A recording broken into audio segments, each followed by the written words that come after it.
Welcome to Up All Night DIY. I'm Monica. Thanks for joining me. Today I'm participating in the Love is in the Air collaboration, hosted by all of these lovely ladies: the Grace Life DIY, Amethyst Adventures, CeeJ DIY, Buckeye Girl Decor, At Home with Lisa DIY with Aurea, Jacque Russell Creates, and our guest host is Connie of Connie's Creative Creations. Every holiday I make wee signs like this. For Valentine's Day, it's love bugs. This one's for my neighbor. Let's get into it. I've cut my sign and my wee love bugs from MDF using my scroll saw, and we're ready to paint. I'm going to give the sign 2 coats of CeRAMCOAT charcoal.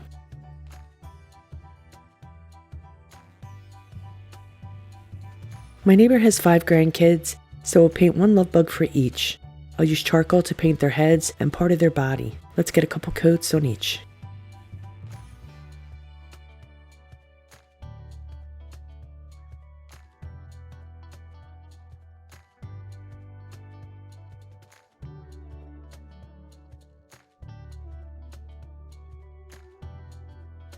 I paint in a little triangle section here.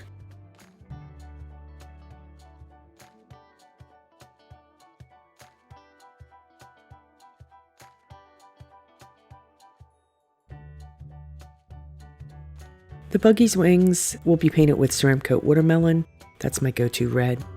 And you know the drill, 2 coats.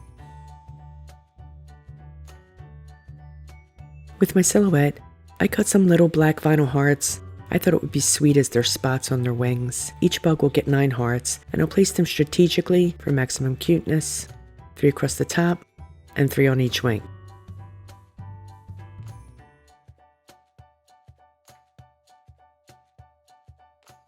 We'll do a wee touch of shading with Folk Art Floating Medium and CeRAMCOAT Black Cherry. The Black Cherry is a lovely deep red. I prep my brush by dipping it into the medium. I side load, scooping up the black cherry on the corner of my brush, and I'll stroke it onto my plate to load the bristles with the paint and the medium. This blends them together along the bristles, giving me a fade. Color is strongest on the corner of the brush and fades as it moves toward the center of the bristles. With the paint corner of my brush to the edge of the wing, I'll stroke into shading. Then I'll shade around the perimeter of the wings.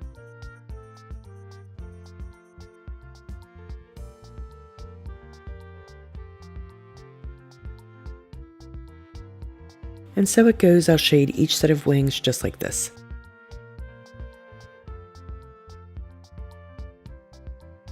Next, with black, we'll shade the charcoal sections, right here where the head and the wings meet, and then where the body and the wings meet. This is just a simple stroke, but the detail it adds really takes it up a level, especially in person. Okay, back to the sign. I want this to have a chalkboard look, so to achieve this, I'll take a 2-inch flat brush and prep it with the floating medium. Then I'll pull some of the black paint and mix it on my plate. I'll apply some random strokes, just cross-hatching the black paint all across the surface. The floating medium will make the black paint more translucent, so it won't be as harsh. You won't see the stroke marks. It'll be more blended, and they'll appear a lot softer than if I'd only used the paint. Once I'm happy with it, I'll do the same using CeRAMCOAT Hippo Gray. I'm looking at you, Terry. It's the first time this year I'm using your favorite color. Wink, wink. I'm using the same dirty brush, by the way. I didn't clean it. I just loaded it with the Hippo. I work the color until I get that mottled, freshly erased chalkboard look. You feel me? Oh my gosh, it is raining so hard here, just lashing. Now that the sign is fully dry, I'll add my vinyl lettering. I use the advertising font for the words Mom, Mom, and Pop Pops. So I do my best to burnish them really well. But, you know, I'm going to fight with it a bit as I peel away the transfer tape. Yeah, it's always a struggle. As you can see, I had to use my burnishing tool to hold the letters in place as I peeled. Then I used the vinyl backer as a shield so that the transfer tape wouldn't lift off the letters I just applied. This is a bit of a theme for me in vinyl lettering. This happens every time. Does this happen to you?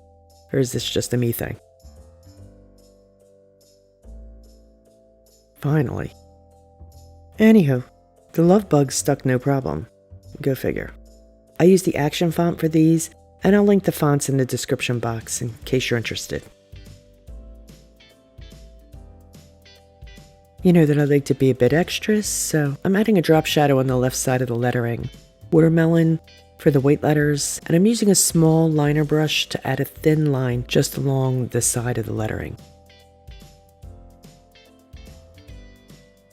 And I'll speed it up here for time's sake.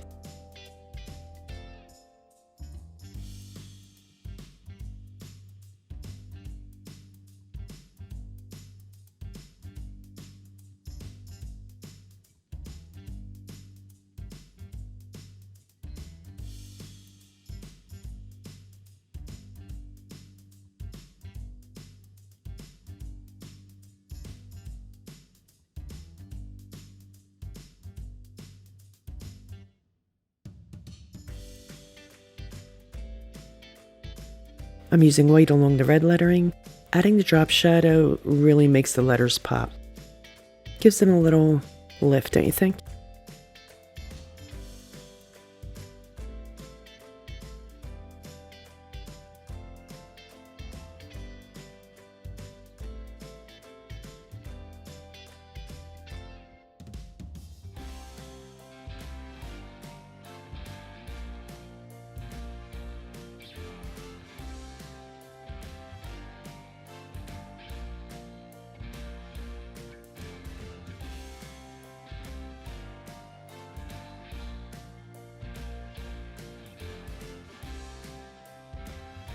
I think this still needs something, so I'm adding some wee white hearts.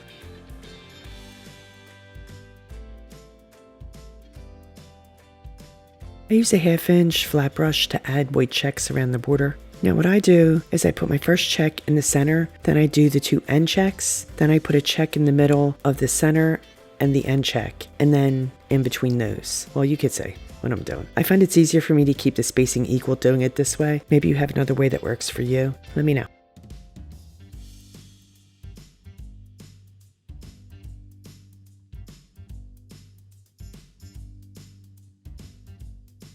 I decided to add wee red hearts in the center of the white ones.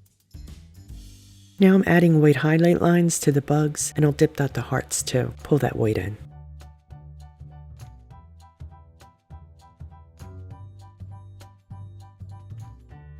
I cut the kids' names from white vinyl, and I'm applying them in the charcoal part of the love bug.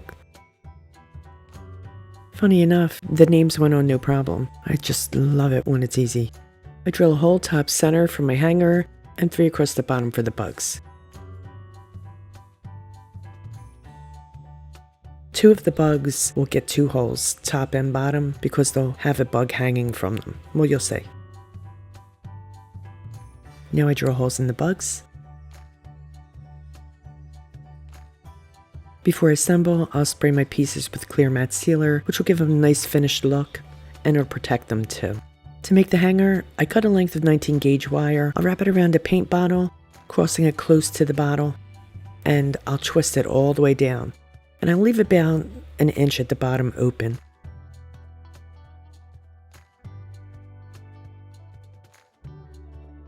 I'll push it through the hole at the top of the sign, and I'll twist the wire around itself on the back using needle nose pliers.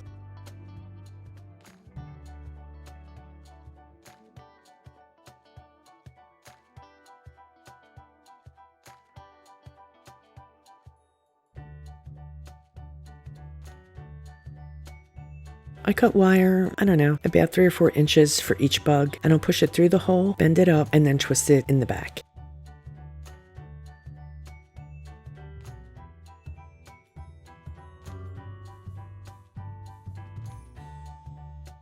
Before I attach it to the sign, I'll add antennas. To make them, I fold another bit of wire in half, using the pliers to close up the gap there at the bottom.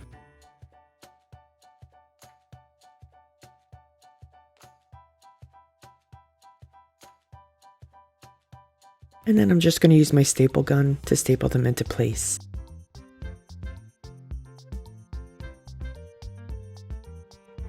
I add curls to them using my pliers.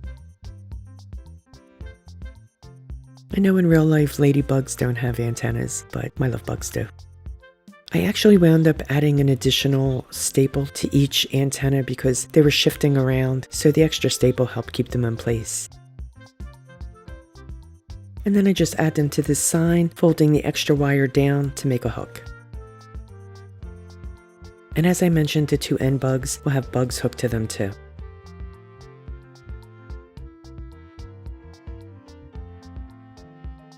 To embellish, I'm making a ribbon spray. I've already cut my ribbon to size, and I'll cross the black and white harlequin to form an X. Then I'll cross the red and white on top. I pinch the center, and I'll wrap a pipe cleaner around the middle and twist.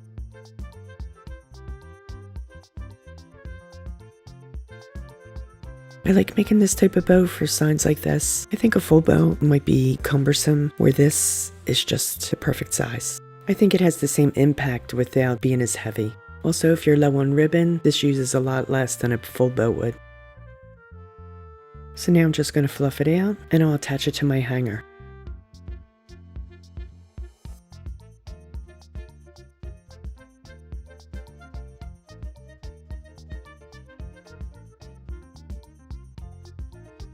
For a final touch, I glue a gem to the center of the bow.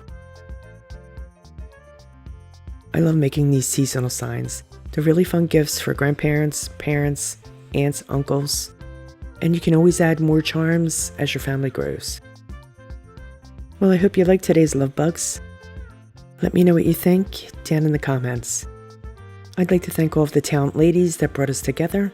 I've linked their channels, as well as the playlist in the description box, along with the list of my supplies. Please be sure to check them out and show them some love.